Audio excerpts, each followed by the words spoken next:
भक्तगिरीश्वर सीताराम भगत जन प्रिय सीताराम जानकी रमणा सीताराम जय जय राघव सीताराम।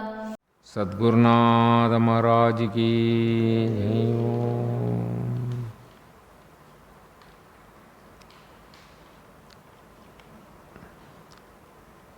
எல்லோருக்கும்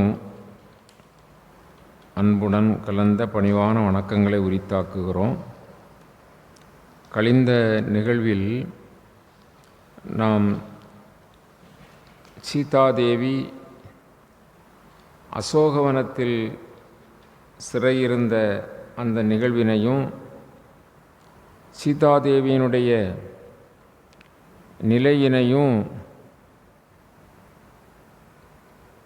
அங்கு ராவணன் பெரிய அளவிலே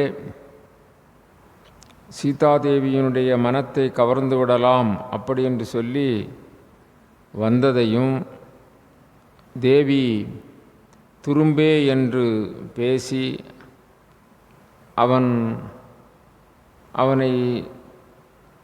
அவனுடைய இழி செயலை பலவாறாக சொல்லி அவனுக்கு புத்தியும் சொல்லி அவன் கோபப்பட்டு அந்த நேரத்தில் காமமும் அவனோடு இருந்த காரணத்தினால் அவன் என்ன என்று சொல்ல இயலாத நிலையிலே திரும்பி போகிறான். அரக்கியர்களை சூழ்ந்திருந்த அரக்கியர்களையெல்லாம் அவன் இன்னும் சீதாதேவிக்கு அதிகமான துன்பங்களை கொடுங்கள் என்று சொல்லி மிரட்டி செல்கின்றான், கட்டளையிட்டு செல்கின்றான். அவர்கள் கொல்லுங்கள், குத்துங்கள், வெட்டுங்கள் என்று சொல்லி நாற்புறமும் நெருக்கினார்கள். அந்த நேரத்தில் திரிசடை அந்த அரக்கியர்களை, நீங்கள் இப்படியெல்லாம் செய்யாதீர்கள், நான் ஒரு கனா கண்டேன், ராவணனுக்கு கெடுதல் ஏற்பட போகிறது, நீங்களும் அழிந்துபட்ட போகப் போகிறீர்கள் என்றெல்லாம் சொன்னார்கள். அந்த திரிசடை சொன்னார்கள். இதையெல்லாம், இந்த நிகழ்வையெல்லாம் மரத்தில் இருந்து பார்த்து கொண்டே ஆஞ்சநேயர் இருக்கிறார். அவர் எல்லாவற்றையும் கவனித்து கொண்டிருக்கிறார். இது மாதிரி சூழ்நிலையிலே ராவணன் சென்ற பிறகு அரக்கியர்கள் தொந்தரவு அந்த சமயம், அதன் பின்னால் அந்த திரிசடையினுடைய வாக்கியங்கள் இவையெல்லாம் ஆன பின்பு ஆஞ்சநேயருடைய அந்த தவ வலிமையினால் அந்த அரக்கியர்களையெல்லாம் தூங்கச் செய்கிறார். அது மாதிரி தூங்கிவிட்டார்கள். இந்த தருணத்தில் சீதாதேவியினுடைய மனம் மிக அலைபாய்கிறது. நாம் இந்த உலகத்திலே இருந்து என்ன பயன்? அவர்கள் மனம் நைந்து தன்னுடைய உயிரை மாய்த்து கொள்ள நினைக்கிறார்கள். என் உயிர் உண்டு என்றால் இடர் தீராது, இந்த உடல் பொன்றும் பொழுதே எனக்கு இந்த நிலைகளெல்லாம் மாறும் என்று நினைத்த அவர்கள்,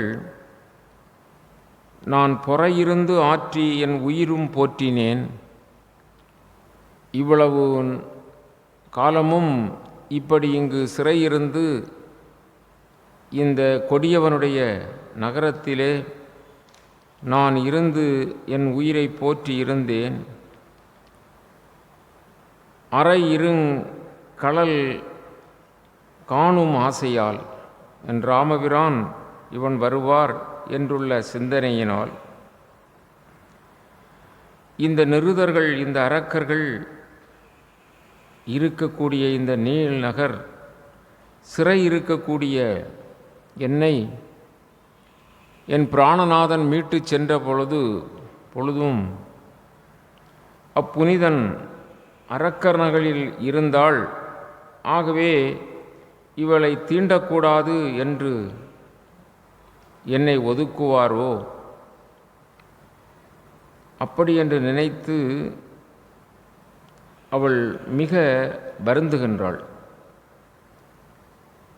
நான் அந்த பஞ்சவடியிலே இருந்த காலத்தில் என் மஞ்சனை, என் கொழுநனை நான் தகாத வார்த்தைகள் சொல்லி என்னை காவல் காத்திருந்த அவரை என் காவலிலிருந்து போக்கினேன். அப்படி நான் செய்த அந்த குற்றத்தினால் நஞ்சு அணையான் அகம் புகுந்து கொடிய நஞ்சை போன்ற இந்த அரக்கனுடைய இடத்திலே வந்து நான் நைந்துள்ளேன். அப்படிப்பட்ட நான் உஞ்சலன், நான் இருந்து என்ன பயன்? இருத்தலும் உலகம் கொள்ளுமோ, இதை உலகமும் ஏற்றுக்கொள்ளுமோ என்று அவர்கள் மிக வருந்துகிறார்கள். இப்படியாக அவர்கள் பலவாறாக சிந்தித்து அவர்கள் கொண்ட துக்கத்திற்கு ஒரு அளவே இல்லை. ஆகவே நாம் இருப்பதை விட இறந்துபட்டு போவது நல்லது என்று சொல்லி அம்மா என்ன செய்கிறார்கள் என்று சொன்னால், அங்கிருக்கின்ற அந்த குறுக்க மரத்து செடியினுடைய அந்த கொடியினை எடுத்து தன்னை அழித்து கொள்ளும் முகமாக அவர்கள் அந்த செயலை செய்ய முன்வந்தார்கள். அப்பொழுது அனுமன், இனி என் செய்வோம்? இத்தருணத்தில் நாம் எதுவும் செய்ய முடியாதே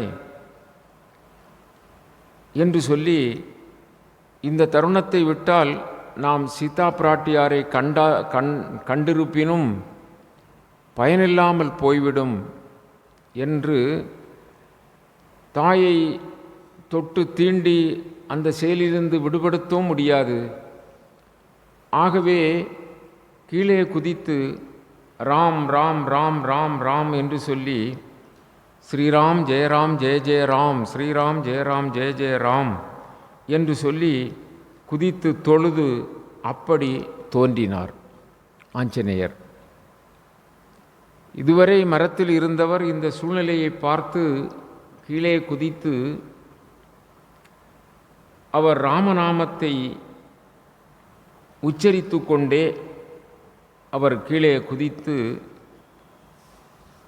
ராம் ராம் என்று சொல்லி தாயின் முன்னால் நிற்கிறார்.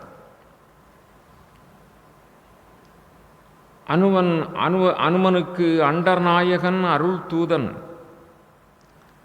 அம்மா நீங்கள் பயப்பட வேண்டாம், வருந்த வேண்டாம், இந்த உலகத்துக்கு நாயகனாக இருக்கக்கூடிய அண்டர்நாயகன் அருள் தூதன் யான்.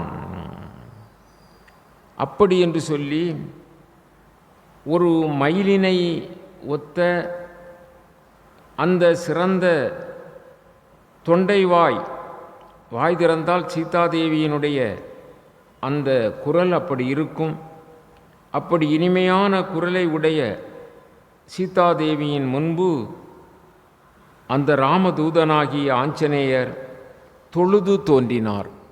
அவருடைய கைகள் தொழுத வண்ணம் இருக்கிறது. வாய் ஸ்ரீராம் ஜெயராம் ஜெய ஜெய ராம் என்று பாடுகிறது. சொல்லுகிறார், அம்மா வருந்த வேண்டாம், நான் ராமதூதன், ஐயுற வேண்டாம் என்று சொல்கிறார்கள். அவர்களுடைய சூழ்நிலை மாறுகிறது. நன்றாக சிந்திக்க வேண்டும்.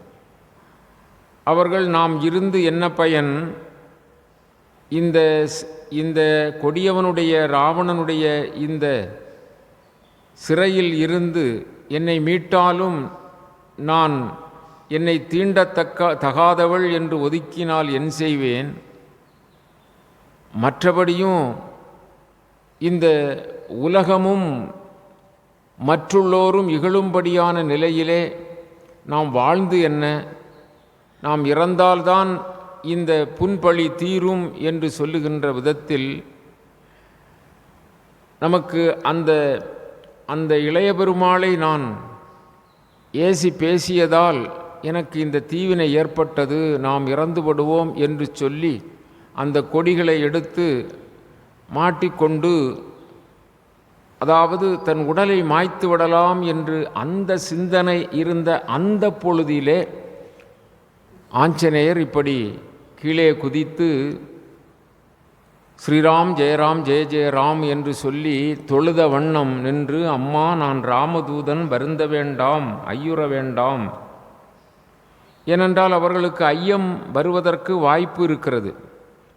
இந்த கொடியவனாகிய ராவணன் பல வேடங்களை எடுத்து அவன் எந்த நேரத்தில் எப்படி வருவான் என்பதாக சொல்ல முடியாத அளவு அந்த துஷ்டன் பல வடிவங்களை எடுக்கக்கூடியவன்.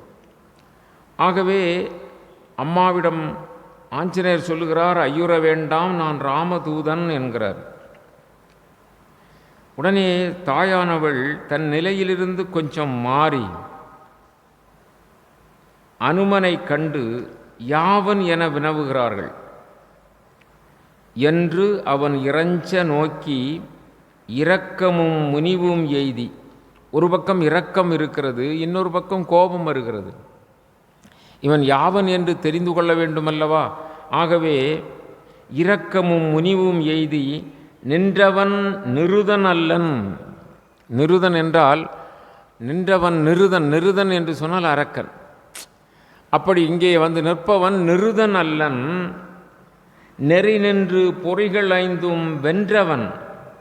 இவனை பார்த்தால், ஆஞ்சநேயரை பார்த்தால் நெறி நின்று நெறியோடு வாழ்பவன், ஐம்புலன்களையும் வென்றவன் போல் தெரிகிறது, பஞ்ச இந்திரியங்களையும் வென்றவன் போல் தெரிகிறது. நின்றவன் நிருதன் அல்லன். நெறி நின்று பொறிகள் ஐந்தும் வென்றவன் அல்லனாகில், ஒருவேளை அப்படி இல்லாதவனாக இருந்தாலும் அவன் விண்ணவன் ஆக வேண்டும். ஒருவேளை ராமநாமத்தை இப்படி உச்சாடனம் செய்து இப்படி வந்திருக்கக்கூடியவன் பார்த்தாலே தெரிகிறது. அம்மா நினைக்கிறார்கள், இவன் பொறிகள் ஐம்பொறிகளையும் வென்று இருக்கக்கூடிய நெறி நின்று வாழ்கின்றவன். அப்படி இல்லாமல் இருந்தால் கூட விண்ணவன் ஆக வேண்டும். நன்று உணர்வு உரையன் தூயன் நவை இவன் போலும் என்னாம். ஆகவே இவன் தூயவனாக இருக்கிறான் என்று அம்மா நினைக்கிறார்கள். அடுத்தாற்போல் நினைக்கிறார்கள், அரக்கனே ஆக, ஒருவேளை அரக்கன்தான் இப்படி வந்திருந்தால் கூட அரக்கனே ஆக, வேறு ஓர் அமரனே ஆக, அல்லது தேவனே ஆகட்டும், அன்றி குரக்கு இனத்து ஒருவனேதான் ஆக, ஒரு குரங்காக இருந்தால் கூட இருக்கட்டும், கொடுமையாக இரக்கமே ஆக வந்து, இப்படிப்பட்ட கொடுமையான சூழ்நிலையிலே இருக்கின்ற என் முன்னாலே இரக்கமே ஆக வந்து கொஞ்சம் இரக்க கொண்டு இங்கு எம்பிரான் நாமம் சொல்லி உருக்கினன். என்னுடைய பிரானுடைய நாமத்தை சொல்லி என்னை என்ன செய்துவிட்டான்? என் உள்ளத்தை உருக்கிவிட்டான். உணர்வை தந்தான். உயிர் இதின் உதவி உண்டோ? ஒரு 5 நிமிஷம் கழிச்சிருந்தா, ஒரு 2 நிமிஷம் கழிச்சிருந்தா வித்தியாசமாக இருக்கும். ஆகவே தான் உயிர் தந்தான் என்று சொல்கிறார்கள். உணர்வை தந்தான், உயிர் தந்தான், இதின் உதவி உண்டோ? இதைவிட மேலான உதவி எனக்கு உண்டுமா? ராம நாமம் சொல்லி உயிரை தந்தான். அப்பொழுது அம்மா மீண்டும் நினைவு கூர்ந்து சொல்லுகிறார்கள், வீரனே நீ யாவன்? நீ யார்? யாவன் என்றார். உடனே அனுமன் தன் வரலாற்றை கூறுகிறார். எப்படி என்று சொன்னால், அங்கிருந்து பஞ்சவடியிலிருந்து சீதா பிராட்டியாரை அந்த கொடியவனாகிய ராவணன் அப்படி வஞ்சகமாக எடுத்து வந்த பிறகு சீதா பிராட்டியாரை தேடி ராமன், இலக்குவன் அவர்கள் வந்து சடாயுவை சந்தித்த பிறகு அவர்கள் அந்த சடாயு சொன்ன மார்க்கத்தை பற்றி கொண்டு அங்கு சபரியை சந்தித்து அந்த சபரி சொன்ன வழியாக சுக்ரீவனை சந்தித்து அந்த கிஷ்கிந்தையிலே இருக்கக்கூடிய சுக்ரீவனை சந்தித்து அந்த சுக்ரீவனிடம் நட்பு கொண்டு அதன் பிறகு சுக்ரீவனிடம் உள்ள 70 வெள்ள வானர சேனைகளோடு அப்படி ஒவ்வொரு திசையாக வானர சேனைகளை அனுப்பி அதிலே ஒரு சேனை 2 வெள்ளம் வானர சேனைகளோடு அங்கதன், ஜாம்பவான், நீலன் முதலானவர்களோடு தென் திசை வந்த வீரர்களிலே நானும் ஒருவன். அம்மா, இந்த கடலை தாண்டி இங்கு வந்திருக்கின்றேன் என்று சொல்லி தன்னுடைய வரலாற்றை வந்த விவரம் எல்லாம் ஆஞ்சநேயர் சொல்லுகிறார். சீதாதேவி, அப்படி என்று சொன்னால் நீ ராமபிரானை பார்த்திருக்கிறாய், ராமபிரானிடம் இருந்து என் பிராணநாயகனிடம் இருந்து இங்கு வந்திருக்கிறாய், அப்படி என்றால் அவர் எப்படி இருப்பார் சொல்லு பார்க்கலாம் என்று கேட்கிறாள் சீதாதேவி. உடனே ஆஞ்சநேயர் ராமபிரானுடைய வடிவழகை பாதாதிகேசம் பாடுகிறார், சொல்லுகிறார். பாதாதிகேசம் என்றால் பாதம் முதல் முடிவரை. ஆமாம், இந்த சுந்தரகாண்டத்திற்கு ஒரு சிறப்பு என்ன என்று சொன்னால், ராமபிரானுடைய பேரழகினை பாதாதிகேசமாக அனுமன் சொல்லுகின்ற கூற்று இருக்கிறதல்லவா, இந்த சுந்தரகாண்டத்திற்கு ஒரு சிறப்பை தரக்கூடிய ஒரு இடம். பல இடங்கள் வருகிறது. இப்பொழுது அனுமன் பஞ்சவடியிலிருந்து உள்ள வரலாற்றை மற்ற காண்டங்களில் உள்ளதையும் சொல்லுகிறார் பாருங்கள், கிஷ்கிந்தா. ஆகவே சுந்தரகாண்டம் படித்தால் போதும் என்று சொல்வதற்கு இதுதான் காரணம். சுந்தரகாண்டத்தில் இராமாயணம் முழுக்க அங்கங்கே வந்துவிடும். அதோடு மட்டுமல்லாமல் இந்த பாதாதிகேச வர்ணனையை அப்பா என்ன அற்புதமாக வர்ணிக்கிறார் ஆஞ்சநேயர். நீ பார்த்திருக்கிறேன், அவர் தூதன் என்றெல்லாம் நீ வரலாற்றை சொல்லுகிறாய் அல்ல அப்பா, அவருடைய திருமேனி அழகை சொல் என்று சொன்ன பொழுது அந்த தாய்க்கு ஆஞ்சநேயர் சொல்லுகிறார், அண்ணல் தன் திருமுகம் ஆமெனில் கமலம் ஆமெனில். இது ஒரு பாடல். அதாவது அவருடைய கால் விரலிலிருந்து கேசம் வரை ஆஞ்சநேயர் சொல்லுகிறார். அவருடைய திருமுகம் கமலமாம் எனில் கண்ணினுக்கு ஓமை வேறு யாது காட்டுவேன். கண்ணைத்தான் தாமரை கண்ணன்னு சொல்லலாம். ஆனால் முகத்தையே நான் தாமரை என்று சொல்லிவிட்டேன் என்று சொன்னால் அந்த கண்ணுக்கு என்ன நான் உதாரணம் சொல்லுவேன். தன்மதி ஆம் என உரைக்கத்தக்கதோ, அது அந்த முகம் தன்மதி குளிர்ந்த சந்திரனை போன்றதோ, விண்ணுடல் பொலிந்து அது மெலிந்து தேயுமால். அந்த உதாரணமும் எனக்கு சொல்ல முடியாது. ஏனென்று சொன்னால் அந்த சந்திரன் பாதி நாள் கரையும் பாதி நாள் விரியும். ஆகவே அப்படி ராமனுடைய முகம் இருக்காது. ஆகவே அந்த உதாரணமும் சொல்ல முடியாது. இப்படியாக அவர் அந்த பாதாதிகேச வர்ணனையை சொல்லுகிறார். தாய்க்கு பெரிய ஆனந்தம், சீதாதேவிக்கு பெரிய ஆனந்தம். அவர் அந்த விவரத்தை சொல்லி தன் கையில் இருக்கின்ற கணையாளியை கொடுக்கிறார். ஆஞ்சநேயர் கையில் என்ன இருக்கிறது? ராமபிரான் கொடுத்த கணையாளி, மோதிரம். கணையாளி என்றால் மோதிரம். அதை கொடுக்கிறார். பாருங்கள், ஐயுற வேண்டாம் என்று சொன்ன பிறகு அம்மா நீ எப்படி வந்தாய் என்று அந்த விவரம் சொல்லிவிட்டார். பிறகு ராமபிரானுடைய பேரழகையும் விவரித்து விட்டார்.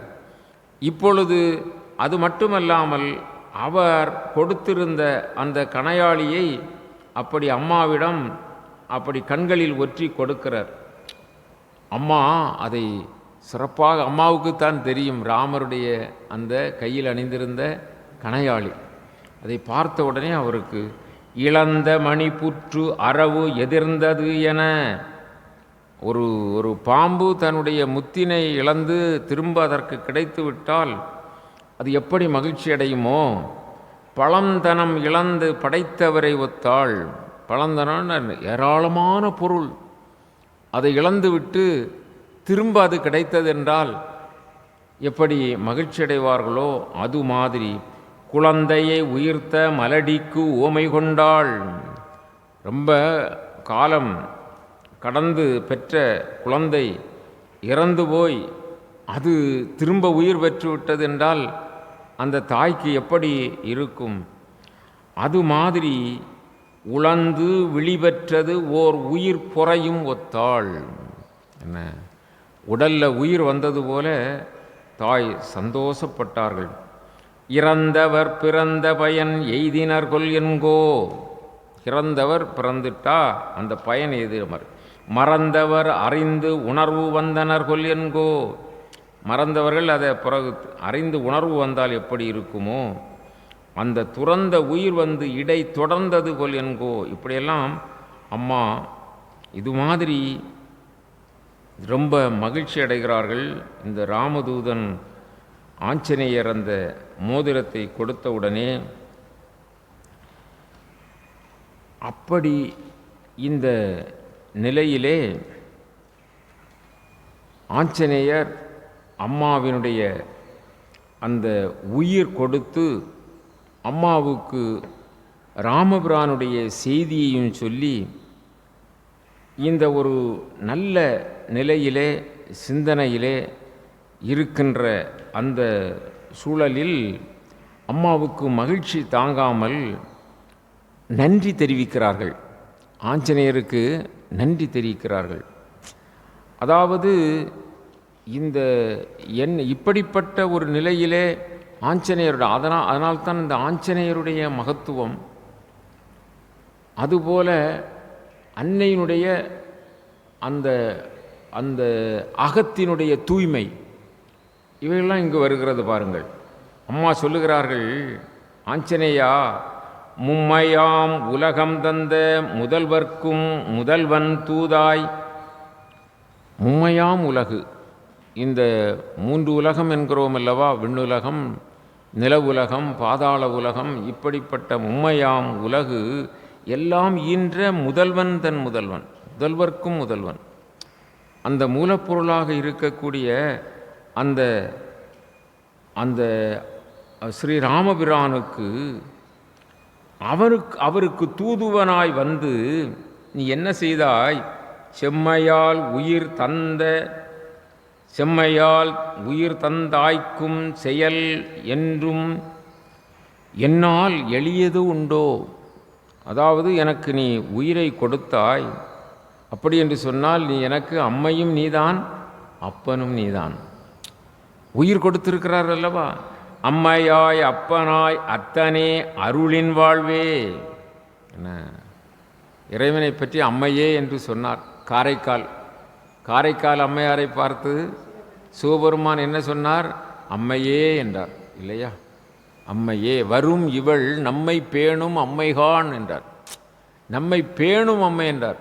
பேணும் என்றால் நம்மளை பாதுகாத்து சுசுரூசை செய்து உணவு கொடுத்து இப்படியெல்லாம் செய்வாங்க இல்லையா, குழந்தைய பேணுதல் என்பார்கள். அது மாதிரி நம்மை பேணும் அம்மைகான், அடியார்களுக்கு மதிப்பு. அப்படி வரும் இவள் யார் என்று சொன்ன பொழுது அந்த அம்மா தலையால் நடந்து வந்தார்கள் அல்லவா, அப்பொழுது அந்த அந்த உமாதேவியார் அருகில் இருந்தவர்கள் வரும் இவர்கள் யார் என்று கேட்ட பொழுது வரும் இவள் நம்மை பேணும் அம்மைகான், என்ன நம்மை பேணும் அம்மை என்றான். என்ன, அருகில் வந்ததும் அம்மையே என்று அந்த வேதம் ஓதும் வாயால் மகிழ்ந்து கூறி உலகமெல்லாம் கேட்கும்படியாக சொன்னாராம் அம்மையே என்று.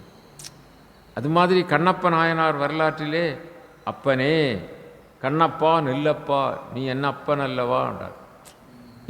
இங்கே சீதா பிராட்டி ஆஞ்சநேயரை பார்த்து அம்மையாய் அப்பனாய் அத்தனே அருளின் வாழ்வே இம்மையே மறுமைதானும் நல்கினை இசையோடு என்றாள். எனக்கு இப்பொழுதே எனக்கு என்ன செய்து விட்டாள்?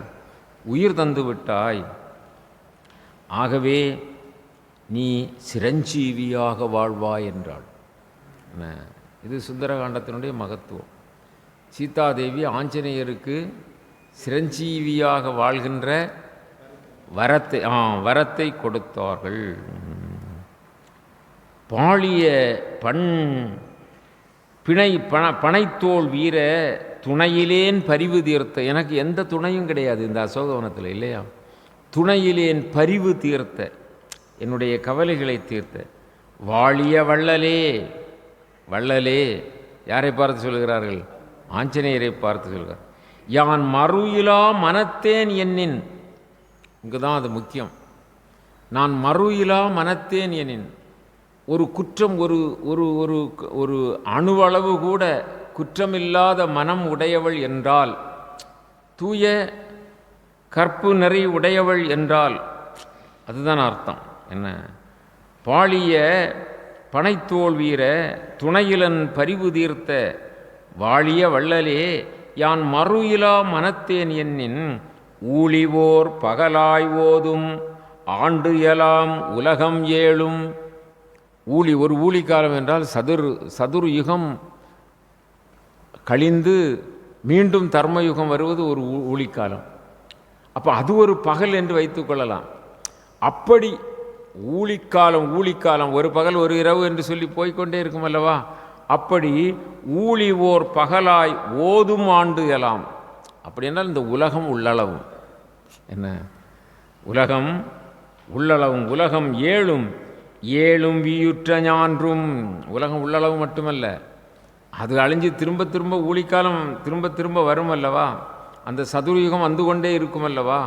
அது ஒரு பகல் என்று வைத்துக் கொள்ளுங்கள். அப்படி என்று காலத்தை கணக்கிட்டு பார்த்தால் ஊழிதோறும் ஊழி ஏழும், அந்த ஏழும் வீயுற்ற ஞான்றும். அப்படி அந்த ஊழிக்காலந்தோறும் உலகம் அழிந்து போன காலத்திலும் இன்று என இருத்தி என்றாள்.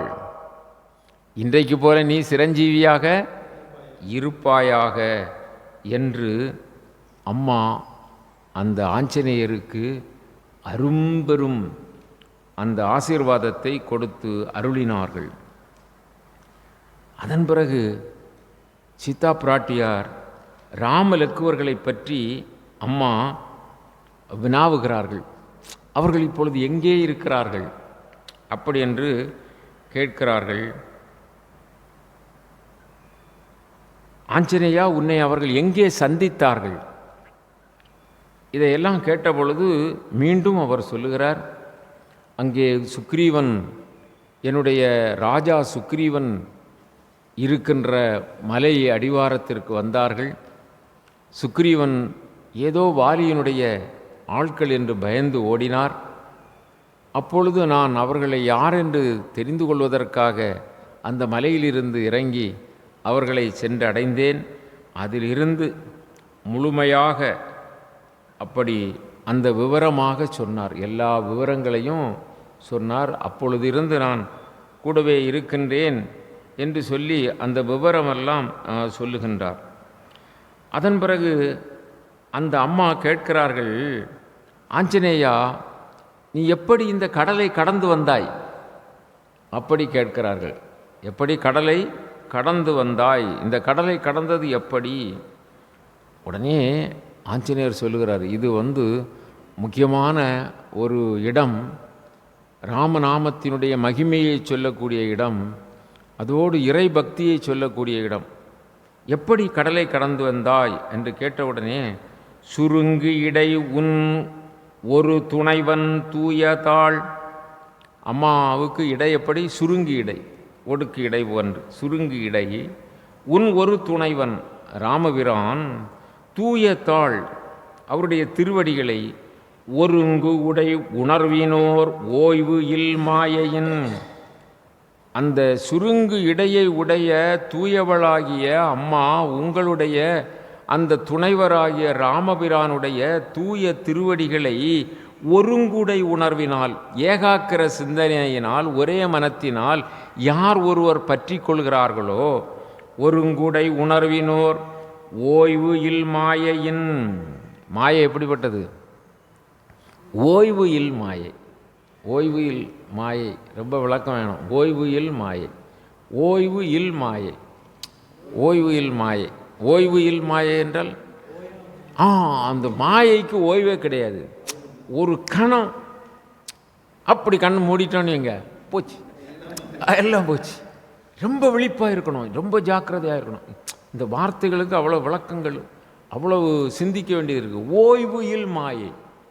நேற்றைக்கு தான் நம்முடைய தியான வகுப்பு நடத்தணும் இல்லையா? கொஞ்சம் நேற்று இன்றைக்கு காலை பொழுதில் எழுது தியானம் செய்யாட்டு போச்சு, மாயை பிடிச்சிக்கிடும். இன்றைக்கி சாயங்காலம் தியானம் செய்யாவிட்டால் போச்சு, மாயை பிடிச்சிக்கிடும். ஏதாவது ஒரு கவர்ச்சியில் கொஞ்சம் மாறிட்டோம்னு சொன்னால் என்ன அடிச்சிடுது. கேட்டுக்கிட்டே தான் இருந்தேன், கவனமாக தான் இருந்தேன், ஆனால் டப் பண்ணி மூடிட்ட கண்ணு இல்லை. அப்படி தானே போக யோசிக்க வேண்டி இருக்குது. மாயை, ஓய்வில் மாயை. மாயைக்கு ஓய்வே கிடையாது. அது எப்போ எந்த நிமிடத்தில் எந்த கணத்தில் நம்ம பிடிக்கணுமோ பிடிச்சிக்கணும். ஒளி போச்சுன்னா இருள் வந்துடும் இல்லை, அதை மாதிரி வச்சுக்கிடுங்க. ஒளி போச்சுன்னா இப்போது இரவில் நம்ம விளக்கு வச்சுருக்கிறோம், விளக்கு அணைஞ்சா டப், எந்த நிமிஷத்துலையும் அந்த க்ஷணமே, அதுக்கும் பிறகு காலம் கிடையாது அதுக்கு. அது மாதிரி. அதனால் அம்மாவிட்ட சொல்லுறார், நீ எப்படிப்பா இந்த கடலை கடந்து வந்துட்டா, இலங்கைக்கு நீ வந்துட்டா, எப்படி கடலை கடந்தா. அம்மாவுக்கு ரொம்ப பெருசாக தெரியாது, விமானத்துலலாம் வந்தாங்க, இது கடல் நடுவில் இருக்குது அப்படி தானே அவங்களுக்கு தெரியுது. அப்போ இங்கே பாருங்கள் அவர்கிட்ட எப்படி வந்துட்டா. இவர் சின்ன ரூபமாக இல்லையா இருக்கார், சின்ன ரூபமாக தான் இருக்கிறாரு.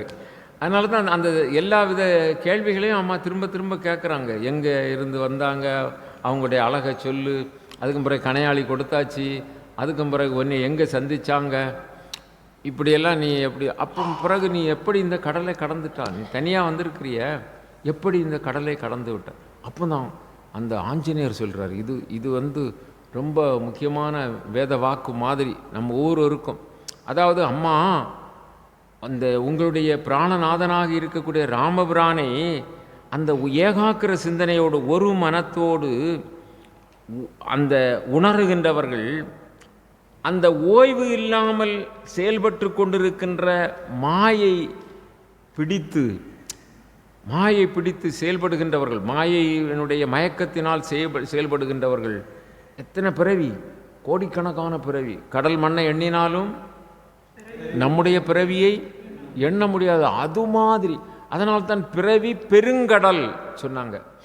அப்போ பிறவி பெருங்கடல் அந்த ஓய்வில்லாத மாயையில் சிக்கி கொண்டு மயக்கத்திற்கு உட்பட்டு இந்த பிறவி பெருங்கடல் என்று சொல்லுகின்ற அந்த சாகரத்திலிருந்து தப்பித்து கொள்ள முடியாமல் மீண்டும் மீண்டும் பிறந்து மரமாகவோ செடியாகவோ கொடியாகவோ வேறு விலங்குகளாகவோ பறவைகளாகவோ மனிதர்களாகவோ அரக்கர்களாகவோ இப்படி எத்தனையோ பிறவிகளை எடுத்து கடற முடியாதவர்கள், அதை நீங்க முடியாதவர்கள் கூட அம்மா உங்களுடைய பிராணநாதனாகிய ராமபிரானுடைய ராமநாமத்தை சொல்லி லகுவாக கடந்து விடுகிறார்கள்.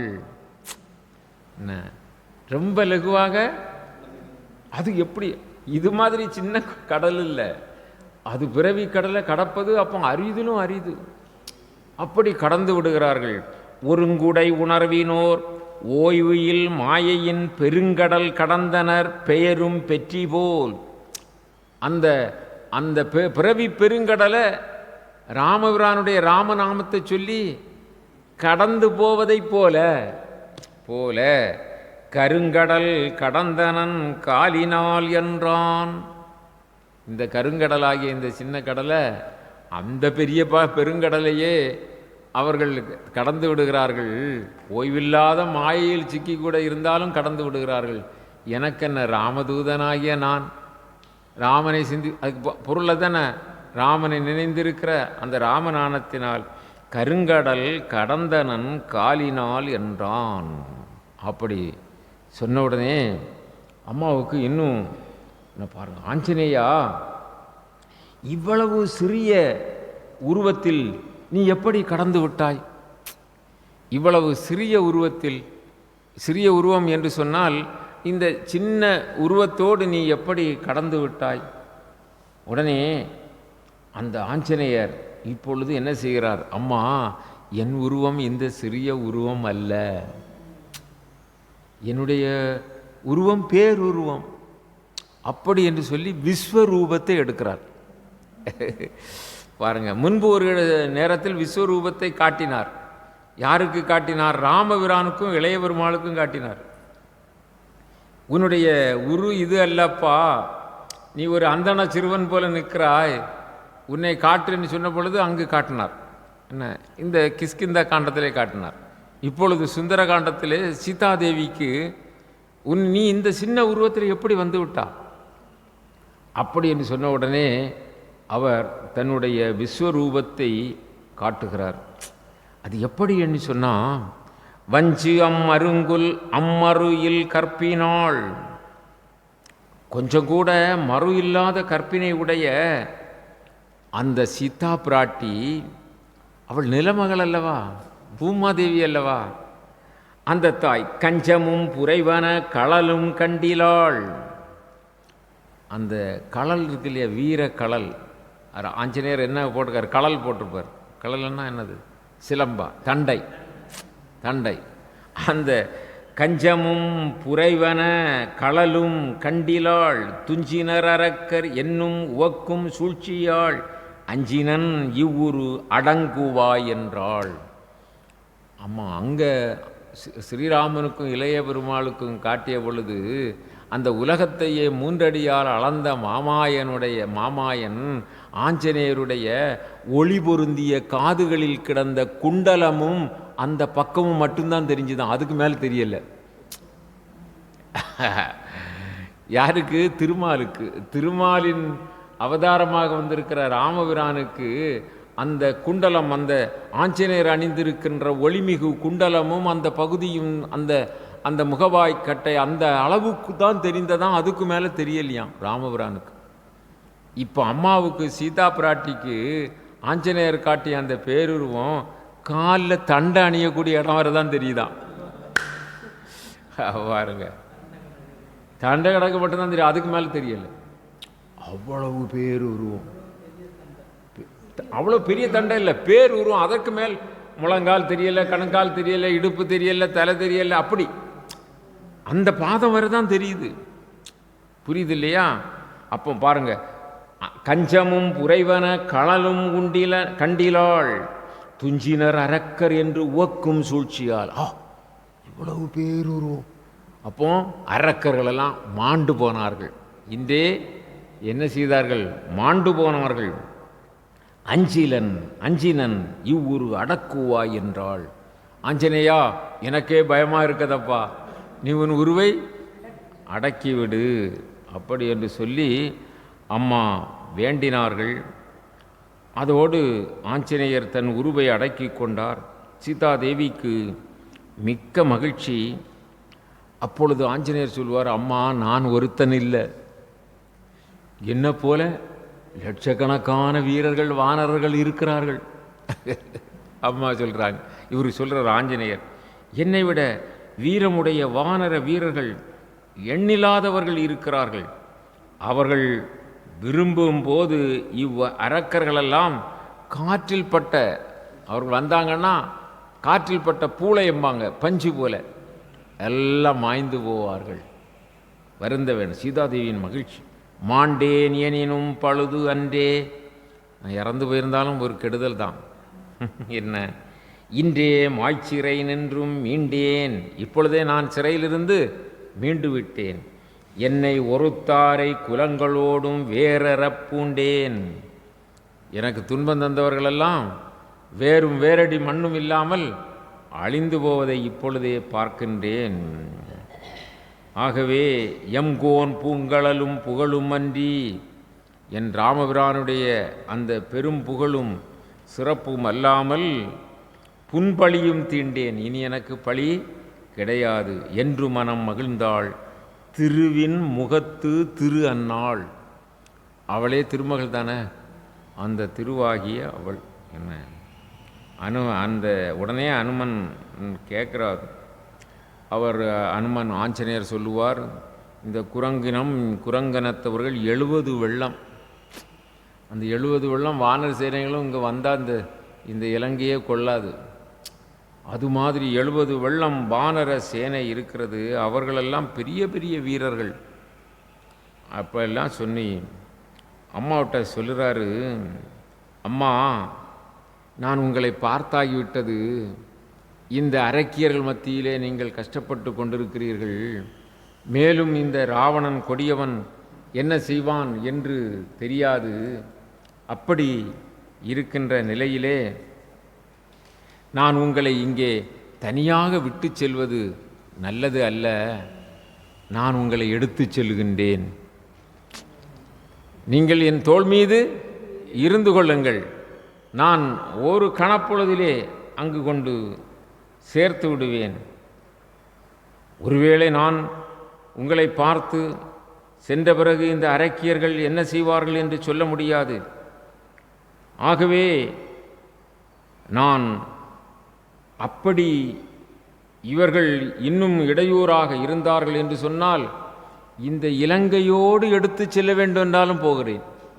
என்ன, இலங்கையோடு பெயர்த்து போக வேண்டும் என்றாலும் போகின்றேன். இல்லை, இந்த இலங்கையையும் இலங்கையில் இருக்கின்ற அரக்கர்களையும் நிர்மூலப்படுத்தி அவர்களையெல்லாம் அழித்து இலங்கையும் சுட்டரித்து உங்களை எடுத்து செல்கிறேன். அம்மா, எனக்கு தயவு செய்து எனக்கு உத்தரவு தாருங்கள். என் பஞ்சு போன்று இருக்கின்ற என்னுடைய தோள் மீது நீங்கள் உட்கார்ந்து கொள்ளுங்கள். ஒரு கணப்பொழுதிலே எடுத்து செல்கிறேன். அப்படி என்று சொல்லி ஆஞ்சநேயர் அம்மாவிடம் கேட்கிறார்கள். உடனே அம்மா சொல்லுவார்கள், அது சரியான காரியம் அல்ல அப்பா. இந்த ராவணன் கொடியவன் அவன் வஞ்சகமாக என்னை எடுத்து வந்து விட்டான். இப்பொழுது ஒரு குரங்கு வந்தது, அந்த சீதாவை எடுத்து சென்று விட்டது என்ற நிலை வரக்கூடாது. அல்லாவிட்டாலும் நீ என்னை எடுத்து செல்லுகின்ற பொழுது அரக்கர்கள் எதிர்ப்பட்டு யுத்தம் செய்தால் உனக்கு பெரிய இடையூறாக இருக்கும். அப்படி இருக்கின்ற அந்த நிலையும் அது போதாது. அதன் பிறகு நீ சொல்வது போல என்னை கண்ட பிறகும் வெறுங்கையினால் நீ போக மாட்டேன் என்று சொல்வதும் இலங்கையோடு பெயர்த்து போவேன் என்று சொல்லுவதும் அருஞ்சிறையிலே விட்டு நான் உன்னை விட்டு செல்வது சரியல்ல என்று சொல்வதும் இந்த அரக்கர் வலியையும் எல்லாவற்றையும் அழித்து நான் போவேன் என்று சொல்வதும் சரியாக இருக்கலாம். ஆனால் இலங்கையை அழித்து ராவணனை அழித்து என் நாதன் இங்கு வருகை தந்து எனக்கு இழைத்த தீங்குக்கெல்லாம் அதற்கு பதில் கொடுத்து அப்படித்தான் இங்கிருந்து நான் வர வேண்டும். அதாவது சீதாதேவி சொல்லுகின்ற பொழுது சொல்லுவார்கள், ராவணன் தன்னுடைய குலமும் குடும்பமும் அழியும்படியாக ஒரு நெருப்பு பொறியை எப்படி ஒரு மரப்பொந்தில் கொண்டு வைத்தால் அந்த நெருப்பு பொறி அந்த மரத்தையே அழித்து விடுமோ, அதுபோல சீதாவை அந்த கொடியவன் எடுத்து வந்தது அவனுடைய குல நாசத்திற்காக. நெருப்பை மடியில் கட்டி கொண்டு செல்லக்கூடாது என்பார்கள் அல்லவா, அதுபோல அம்மா நினைக்கிறார்கள், இவன் சொல்லுகிறபடி இவன் காரியங்களை செய்து விடுவான், அவ்வளவு ஆற்றல் உடையவன்.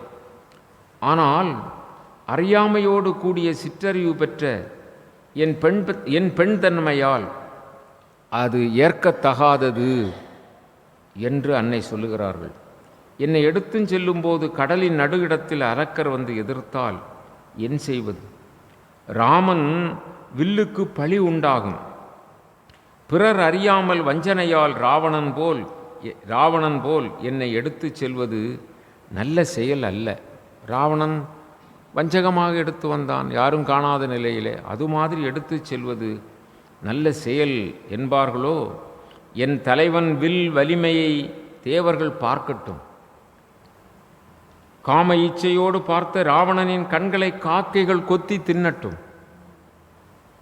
அரக்கியர் அவர்களெல்லாம் மங்கள நான் அற்று சூர்பனகை போல அழ இலங்கை அரக்கர்களின் எலும்பு மலையாக ஆகட்டும். அம்மா சொல்கிறார்கள், என்ன அரக்கர்களின் எலும்பு மலை இங்கே கூடட்டும். வஞ்சகத்தோடு ராவணன் செய்த அந்த பெரும் பாவச் செயல் நான் சென்று விட்டால் மட்டும் தீர்ந்து விடாது, வேரும் வேரடி மண்ணுமாக அற்றுப்போக அரக்கர்கள் அனைவரும் அழிந்து போவதாக ஆகட்டும். அப்படி என்று சொல்லி அம்மா சொன்னவுடனே ஆஞ்சநேயர் கொஞ்சம் பதட்டப்படுகிறார் என்றால், இப்படி போய்விட்டால் அரக்கர்களோடு வந்து போர் செய்யலாம். நான் அம்மா உங்களை எடுத்து சென்ற பிறகு மீண்டும் நாங்கள் இங்கு வராமல் இருக்க மாட்டோம், வந்து உங்களுக்கு துன்பம் செய்த அரக்கர்களை என்ன செய்வோம், அழித்து விடுவோம் அப்படின்னு சொன்ன பொழுது ஆஞ்சநேயருடைய அந்த மனோபாவத்தை உணர்ந்து கொண்ட அம்மா சொல்லுவார்கள், அப்பா ஆஞ்சநேயா, நீ என்னை பார்த்துவிட்டு சென்ற பிறகு எனக்கு தீங்கு வரும் என்று தானே நினைக்கிறாய், எனக்கு ஒரு காலும் தீங்கு வராது. இந்த மொழிதான் கற்பு நெறி உடைய மங்கையருடைய முடிந்த முடிவு. சீதாதேவி என்ன சொல்லுகிறார்கள், அல்லல் மாக்கள் இலங்கையது ஆகுமோ. அப்பா ஆஞ்சநேயா, இந்த அல்லல் மாக்கள் பிறருக்கு துன்பத்தையே கொடுக்கக்கூடிய தீவினை உடைய அந்த ராக்கதர்கள், ராவணாதி அவுணர்கள் இந்த இலங்கை மட்டுமா, எல்லை நீத்த உலகங்கள் யாவும் என் சொல்லினால் சுடுவேன். இந்த உலகம் மட்டுமல்ல, இந்த இலங்கை மட்டுமல்ல, எல்லை நீத்த உலகங்கள் எல்லாம் என் சொல்லினால் சுடுவேன். ஒரு வார்த்தை நான் சொன்னால் போதும், எல்லாம் அழிஞ்சு போகட்டும் அப்படி சொன்னால் போதும். பார்த்தீங்களா, கற்புடை நங்கைக்கு இங்கு ராமகாவியம் எடுத்து சொல்லக்கூடிய பெரிய உண்மை என்ன. நேற்றைய தினம் பட்டிமன்றத்தில் அதை பேசினாங்க. அதாவது ராமகாவியம் என்பது உலகம் பெண்ணாசையினால் அழிகிறது, மகாபாரதம் உலகம் மண்ணாசையினால் அழிகிறது இல்லையா. மண்ணாசை பெண்ணாசை என்று சொல்லுகின்ற இரண்டு ஆசை, அதில் பெண்களுக்கு சிறப்பு கொடுக்கின்ற மாபெரும் காப்பியம் ராமாயணம். தசரத சக்கரவர்த்தி எதனால் அவருக்கு அழிவு ஏற்பட்டது, கோசலாதேவியினிடம் கொண்ட அன்பினால். என்ன, கோசலா இல்லை, அந்த கைகையினால் கொண்ட அன்பினால் இல்லையா. அப்போது அதனால் தசரதர் அழிந்தார். வாலி எப்படி அழிந்தான், தன்னுடைய தம்பியின் மனைவியை திருடி கொண்டான், எடுத்துக்கொண்டான், ருமையை எடுத்துக்கொண்டான், அழிந்தான். ராவணன் எப்படி அழிந்தான், சீதாதேவியை கவர்ந்து வந்ததனால் அழிந்தான். இப்படி அந்த பெண்களுக்கு ஏற்றம் கொடுத்து சிறப்பித்து வாழுகின்ற வாழ்க்கை சிறந்த வாழ்க்கை. அவர்களை துன்பப்படுத்தும் போதோ அவர்களுக்கு இடையூறு செய்யும் போதோ ஒரு பெரிய சாம்ராஜ்யமே அழிந்து போகும். இங்கு தாய் சொல்லுகிறார்கள், இந்த இலங்கை தீய எண்ணங்களை உடைய அரக்கர் குணத்தோடு வாழுகின்ற ராவணாதி அவுணர்கள் வாழுகின்ற இந்த இலங்கை மட்டுமல்ல, அல்லல் மாக்கள் இலங்கையது ஆகுமோ. எல்லை நீத்த உலகங்கள் யாவும் என் சொல்லினால் சுடுவேன். ஒரு வார்த்தை சொன்னால் எல்லாம் அழிஞ்சு போகும். அது ஏன் சொல்லல, அது தூயவன் வில்லின் ஆற்றலுக்கு, அது தூயவன் வில்லின் ஆற்றலுக்கு மாசு என வீசினேன். அது தூயவனாகிய என் பிராணநாதன் ஸ்ரீ ராமச்சந்திர பிரபுவினுடைய வில்லின் ஆற்றலுக்கு மாசு. மாசு என்றால் குற்றம்.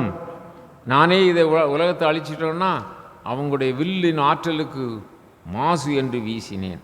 அது மட்டுமல்ல ஆஞ்சநேயா, பிரம்மதேவர் இந்த ராவணனுக்கு பெரும் சாபம் கொடுத்திருக்கிறார். வேவியில் மங்கையரை தொட்டால், அதாவது விருப்பமில்லாத மங்கையரை தொட்டால் உன்னுடைய தலை சிதறி போகும் என்று சொல்லி. அதனால் அங்கே பார், அந்த பஞ்சவடியிலே என் மைஞ்சனன் என்னுடைய கொழுநன் கட்டிய பர்ணசாலை அதோடு தான் தூக்கி வந்திருக்கிறான். அது இன்னும் அப்படியே இருக்கிறது பார். அம்மா இருக்கிற இடத்துல, அம்மா அந்த இடத்துல தான் இருக்கிறாங்க, அது இப்பவும் இருக்குது. என்ன அவன் அப்படி என்று சொன்னால் ராவணன் சீதா பிராட்டியை தீண்ட முடியாது. அது பிரம்மதேவருடைய சாபம்.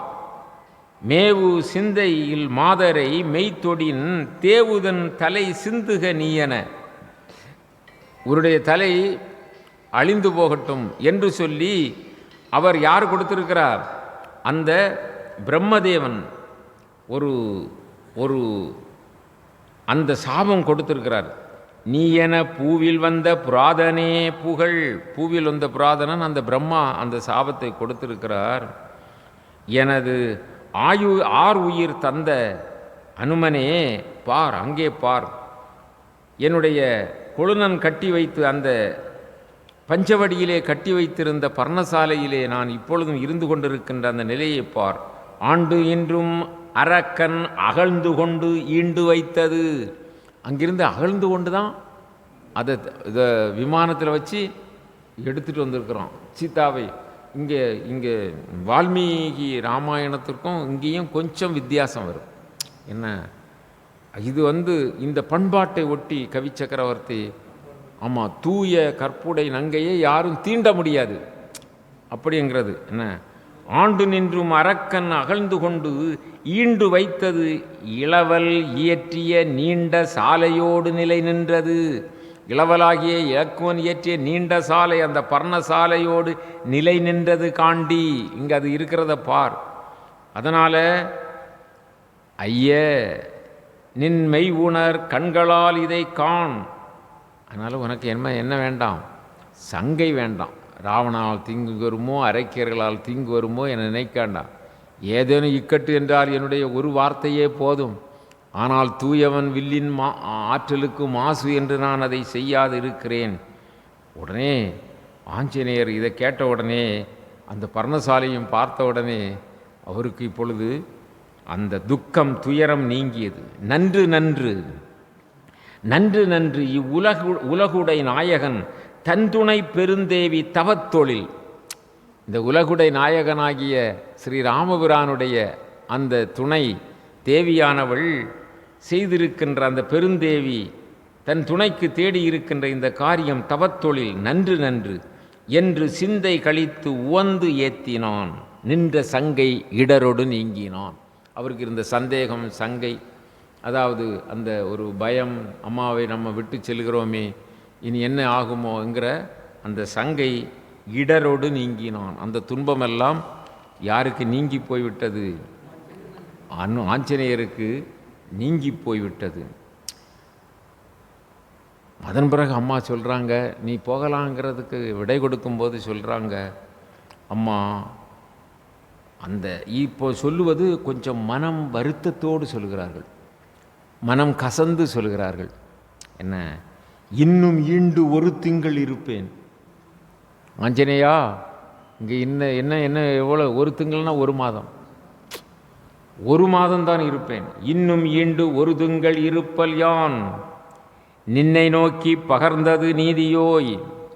நீதியின் உருவமாக இருக்கிற அனுமனே, நின்னை நோக்கி நான் சொல்லுகின்றேன். இன்னும் இங்கே எவ்வளவு நாள் இருப்பேன்? ஒரு மாதம்தான் இருப்பேன். பின்னை ஆவி பிடிக்கிலேன். பிறகு என்ன உயிரை வச்சுக்கிட்டு இருக்க மாட்டேன். பின்னை ஆவி பிடிக்கிலேன். அந்த மன்னன் ஆணை இதை மனதில் கொள் என்றாள். அது அந்த என்னுடைய மன்னனாகிய ராமன் மீது ஆணை சொல்லிட்டான். பாருங்க எப்படி கசந்து அவங்க இப்போ கெடு கொடுக்குறாங்க. என்ன, அந்த மன்னன் ஆணை இதனை மனதில் கொள் என்றாள் நீ என்றாள்.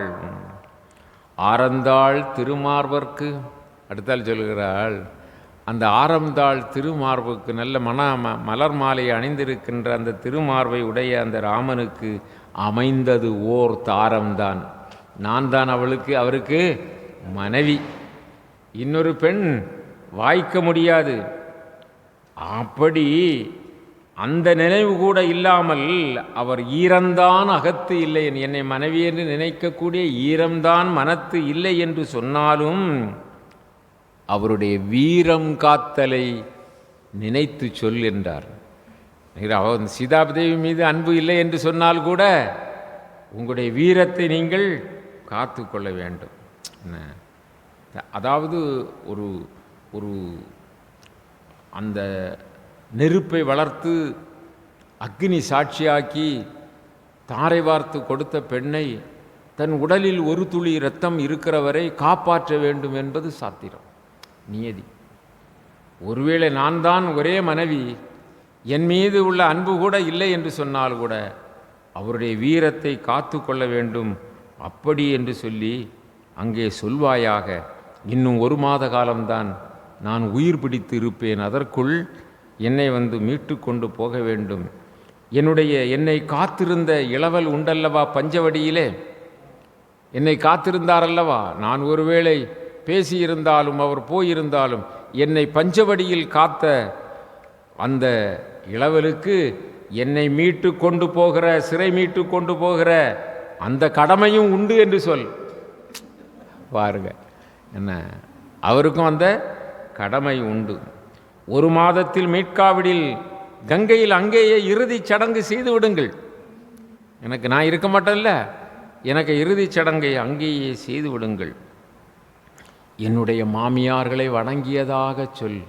ஆஞ்சநேயா, அவங்க மேலே எவ்வளோ பாசம் பாருங்க. என்னுடைய மாமியார்களை வணங்கியதாக சொல். ஒருவேளை என் பிராணநாதர் சொல்லாவிட்டால் நீயே சொல், நீயாவது போய் சொல்லிரு. மீண்டும் ஒரு செய்தி அப்பா, என்னை கரம் பற்றி நாங்கள் இருந்த நாளில் முதல் நாளிலே அவர் சொன்னார், வந்து என்னை கரம் பற்றிய வைகல்வாய். அவர் சொல்லியிருக்கிறார். எப்படி சொல்லியிருக்கிறார்? இந்த பிறவியில் இன்னொரு மாதரை, இந்த இப்பிறவிக்கு 2 மாதரை சிந்தையாலும் தொடேன் என்ற செவ்வரம் தந்த வார்த்தை திருச்செவி சாற்றுவாய். அவருடைய செவிக்கு நீ போய் சொல். அவர் என்னை கரம் பிடித்த அந்த என்னை கரம் பற்றிய வைகல்வாய், அந்த நாளில் அவர் சொன்ன வார்த்தை இது. இந்த இப்பிறவிக்கு 2 மாதரை, இன்னொரு மாதரை சிந்தையாலும் தொடேன் அப்படின்னார். சிந்தையாலும் தொடேன், இதை அவருடைய திருச்செவிக்கு சாற்றுவாய், அவருடைய ஞாபகத்துக்கு நீ சொல்வாயாக. என்னுடைய மறுபிறப்பிலாவது அவரை சேர்ந்து வாழும் அந்த வரத்தை நான் வேண்டினேன் என்று சொல். இப்பொழுது இல்லாவிட்டாலும் என் மறுபிறப்பிலாவது அவரோடு வாழ்கின்ற அப்படி அந்த நிலையை சொல் என்று. இது கசந்த வார்த்தைகள், கசப்புடன் பேசுகிறார்கள். அவர் முடிசூடி வரும் காட்சி, அந்த விழாக்கோல காட்சி, அந்த யானை ஏற்ற காட்சி, இவையெல்லாம் நான் காணப்பெறாதவளாக ஆகிவிட்டேன். 14 ஆண்டு கழித்து அங்கே போவாங்கல்ல, போனால் பட்டம் சூட்டுவாங்கல்ல, இந்த அம்மா இல்லைன்னு நினைக்கிறாங்க. அதனால் நான் அதையெல்லாம் காணப்பெறாதவளாக ஆனேன். ஸ்ரீராமபிரானுக்கு கோசல நாட்டு மக்கள் மீது பெரிய வருத்தம் இருக்கும். 14 ஆண்டுகள், ஏனென்றால் இணை பிரியாமல் உயிர் போல் அவர் நினைப்பார் மக்களை. அவர்கள் மீது பெரிய வருத்தம் இருக்கும். தாய் மீது, அந்த 3 தாய்மார்கள் இருக்கிறார்களோ அவர்கள் மீது வருத்தம் இருக்கும். பரதன் பாதுகையை ஏந்தி நந்தி கிராமத்தில் தான் இருக்கிறான். அவன் நாட்டிற்கு போகவில்லை. நந்தி கிராமத்தில் இருக்கும் அந்த பரதனை பற்றியுள்ள வருத்தம் இருக்கும். என் வருத்தமாக அவருக்கு இருக்கும். நீங்கள் சாதா சொல்லுவே இல்லையா, என்னை பற்றியா சிந்திப்பார் இல்லையா? பாருங்கள், இது எல்லாம் ராமகாதையில் எத்தனை 1000 ஆண்டுகளுக்கு முன்பு இவைகளெல்லாம் வடித்து சொல்லியிருக்கிறாங்க பாருங்கள். இது மாதிரி அங்கே சொல்லிவிட்டு சொல்வார், என் தந்தை தாய்க்கு வணக்கம் கூறுவாயாக. தந்தை தாய் ஜனக மகாராஜா, அந்த மிதிலையில் இருக்கக்கூடிய தந்தை தாய்க்கு வணக்கம் கூறுவாயாக. சுக்ரீவனை ராமனை பின்தொடர்ந்து காப்பாற்றி அயோத்திக்கு அரசனாக ஆக்கும்படி கூறுவாயாக. சுக்ரீவனிடம் ராமனை காப்பாற்றி, உன் தலைவன் ராமன் இருக்கிறான், உறுதுணையாக இருக்கிறான் எல்லாம் சொல்லியிருக்கிறார்ல. அதனால் ராமபிரானை காப்பாற்றி அயோத்திக்கு அழைச்சிட்டு போய் முடிசூட்டி அந்த ஏற்பாடுகளை எல்லாம் செய்ய சொல்வாயாக. இவ்வாறு தாயாகிய சீதா பிராட்டி பலவாறாக பலப்பட சொல்லி சீதா பிராட்டியார் கண்ணீர் வடித்து தேம்பினார். கண்ணீர் தாரை தாரையாக வடிகிறது. பார்த்த ஆஞ்சநேயருக்கும் துக்கம் தாழாமல் கண்ணீர் சிந்தினார். அந்த நேரத்தில் சீதாதேவியினுடைய துயரத்தை கண்டு அழுத ஆஞ்சநேயர்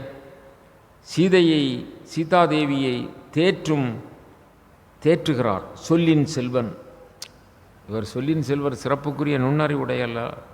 அப்பொழுது அவர் கூறுகிறார், அம்மா நீங்கள் வருந்த வேண்டாம், உலகங்கள் யாவற்றிற்கும் தாயாக உள்ளவரே தாங்கள்.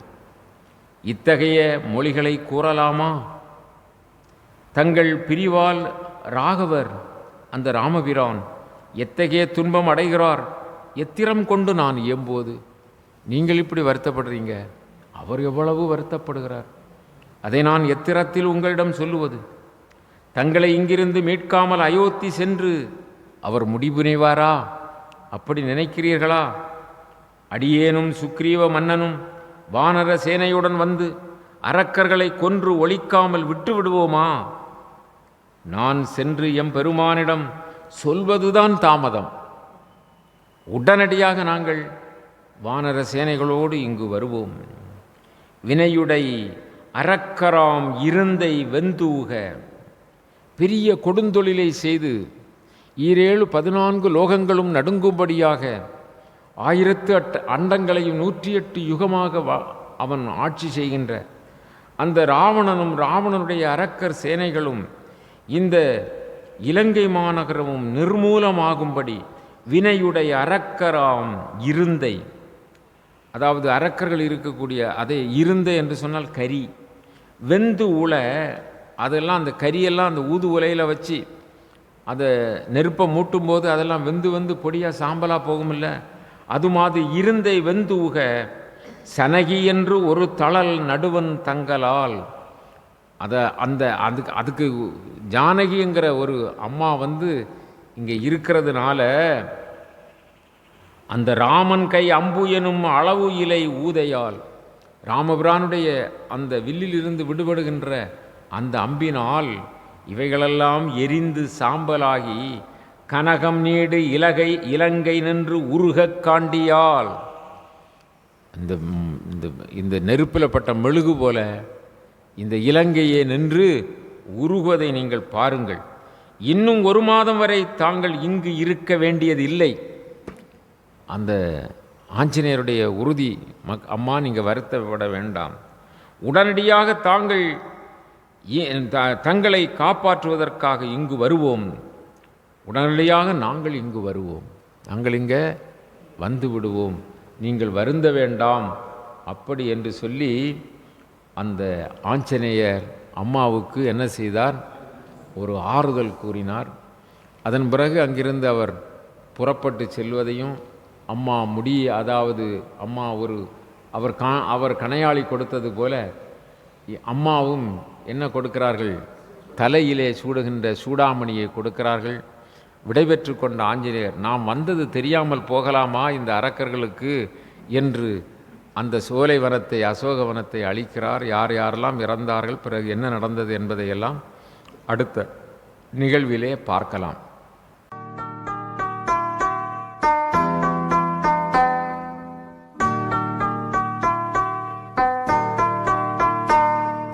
योगी राम सूरत कुमार जय गुरु राया।